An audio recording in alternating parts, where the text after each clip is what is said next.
បាទជំរាបសួរបងប្អូនបាទហ្នឹងហើយនេះគឺជាបាទកំពុងស្មាច់សសុតបាទហ្នឹងហើយដាក់ស្បែកហើយថ្មីហ្នឹងហើយសបាទសមកគូបាទរៀងទឹកដោះគោមកគូបាទហ្នឹងហើយបងប្អូនអាចទិញបានហ្នឹងហើយពីព្រោះខ្ញុំលក់រាយបងប្អូន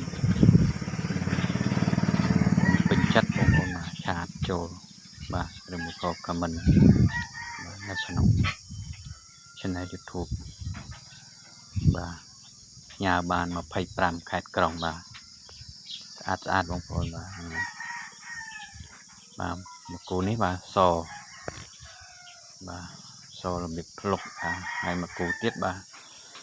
រៀងទឹកដោះគោបាទរបៀបឆ្អឹងបាទដាស់ស្បែកហើយហ្នឹងហើយស្បែកធានាថាមិនធូរបងប្អូនបាទព្រលឹមឡើង